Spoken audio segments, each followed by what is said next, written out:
Hey Gemini, this is Perrymore Tarot's daily reading for October 24th, 2024. This is for Gemini. Last shuffle here for Gemini. Let's see what's going on. Gemini, we have family, friends, and guides, and then we have new beginnings.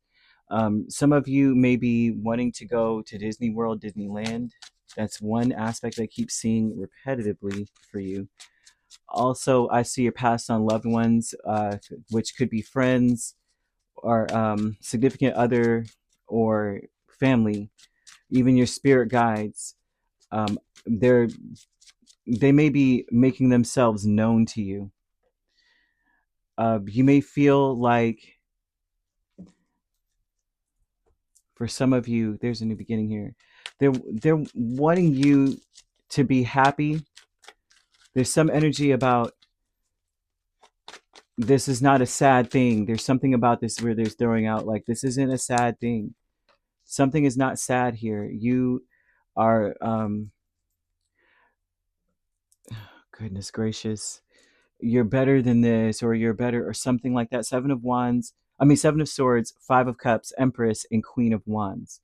So these past and loved ones here, they may be trying to show you that all that glitters is not gold here.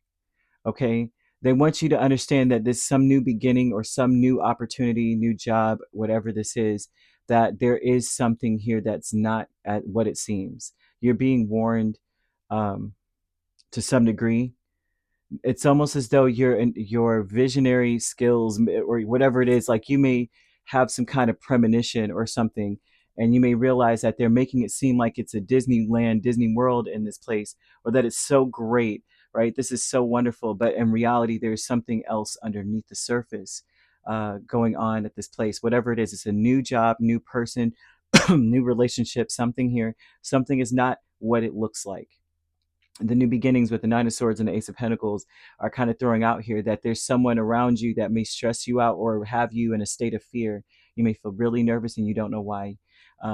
They're throwing out here that um, you are acting as though you are not worried about this energy or this situation, but that you truly have the answer. Your intuition, it may be even too, for some of you, I don't know if this ever happens to you, but they're almost throwing out here that you could be that, like you could be holding their hand and all of a sudden you see something really dark, like a dungeon or something weird. And you're like, there's no way that this person's like a Ted Bundy or something. And I'm not saying that that person is, right? I'm just giving an example because the way they're showing it to me is that they may be acting like they're Mr. Rogers. And then you find out that they're completely opposite of that. When you touch them or when you're near them or when you're there at this place, you just feel like there's something dark there. And they want you, or that they're sad. You may be like standing next to them, they're always smiling, but then you can just get a vision of them crying uncontrollably at home.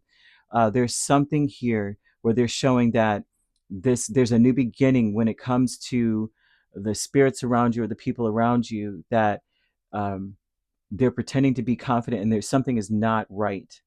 Something is not right.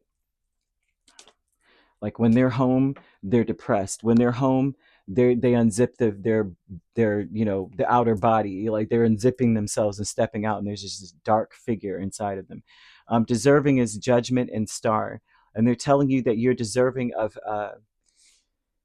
feeling hopeful. So like when you're dealing with a person or with people, the thing is that you should feel like, if you were to say to yourself, right, I don't know what it is about this energy. I can't put my finger on it, but something doesn't feel right.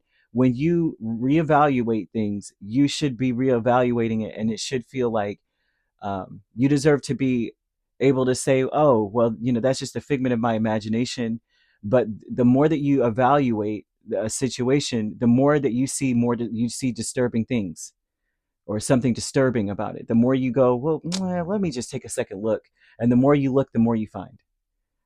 They say you deserve to be in a space where you're saying, well, when I do take a second look, oh, I realize that I was just seeing things, or I just kind of assumed a darker thing than I did than what I saw.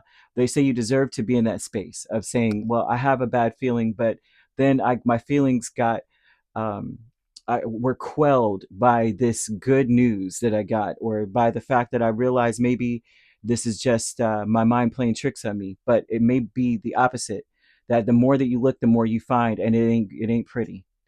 So they're throwing out here a creative endeavor with the Ten of Pentacles and the Seven of Swords. The creative endeavor would tell me that, man, it seems as though for some of you, it's important for you to make some changes in your space. A lot of you may be feeling as though the it's like a game. There's some kind of a game or some kind of strategy, or you may feel tricked, or you may feel like something is very sneaky. It's like you have to be sneaky too. They're showing you having to tiptoe around a situation that you may not feel is on the up and up. You have to be confident, pretend you're good in order to be okay. This is that vibe of being around. You know how like you're around an animal, like they always say in dealing with a bear, you have to pretend you're big its crap and roar back at it. I don't know who in the heck came up with that and made it through life that way, because that had to be tested for somebody to say that works. You know what I'm saying? And the cojones on that person, because I'm like, listen, there's no way in the world. I'm right. I don't even know what I would do. I can't even tell you what I would do if I was in the position. But there's something here about you having to pretend that you're confident and to tiptoe around something. You have to be sneaky or sly or slick or very what's the word, clever, to get um like to for things to change to something where it's like peaceful and harmonious, like a snake charmer.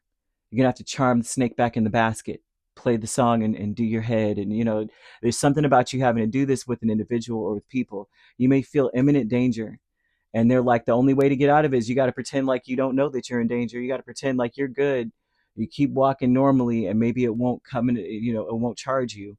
And it's not to say that this is an animal. This almost looks like people, or a situation like you go to a job or get hired and you realize that they're on some other stuff.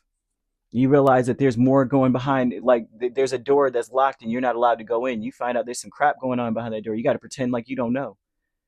You got to pretend that you until the day is over, until you can get away scot free. You got to act like, oh no, and it's nothing. That's cool. Yeah, no, I don't see the, uh, you know what I'm saying? I don't see the weapon over there. I don't see anything. You know, there's some kind of weird mess going on here, Gemini. They're showing a new beginning here that you may be very worried that you're not going to be able to get out of something, or you are very very afraid that, or worried that you're not going to things are not going to get better, or you're not going to be able to tiptoe around something, but you need to, or you have to, some kind of thing here. They say you have the key to getting out of this situation, or unlocking a door to get out of this situation, but it's almost like you have to pretend you're at Disney, like they're wearing costumes. Right, this is just games, this is just jokes. Yeah, I see. Yeah, like you have to play it off. You're good at playing things off, according to this, when you're in a situation that's like, whoa. And not to say, oh, Gemini, you're able to whatever, but it's like if you know that something's going down, it's very easy for you to be like, uh, nah, ain't nothing going down. What you talking about? Until you can get away from it. You know what I mean? Um, like you're gonna survive, kind of thing. And so they're throwing out here this new beginning is like it's worrisome, it's fearful. There's a lot of fear attached to getting away and being in a new environment or a better environment. You have to tiptoe through it in order to get there, which is interesting. Pretend that you are at a movie theater and that this is just a movie or something here. Um, Man, that freaks me out a little bit, Gemini. You guys blink once. I'm just joking. I always joke about everything, but I'm so serious about this. Um, they're saying tap into your imagination so you can get away, because there's something dark inside of people or a person, or something about a situation that's really dark and you can see it, but there's no boom in your face proof kind of thing. But it is what you think it is. Don't gaslight yourself into thinking differently. Just pretend that it's not happening until you can get away. According to this, okay, I don't know who this is for. It feels very personal. I feel a sense of urgency, which is why I'm talking so fast, and I don't mean to, but here you go. Yeah, you could be dealing with an Aquarius, a Taurus, a Libra, or you have, those are the main signs. You also have Leo, Aries, and Sagittarius. You could be a Taurus Gemini cusp, dealing with an Aries Taurus cusp. And yeah, if you're not dealing with those signs, which you don't have to be, those signs could also be in your chart. If you'd like to book a personal reading with me, my links are on my page. Peace, love, and light. Take care.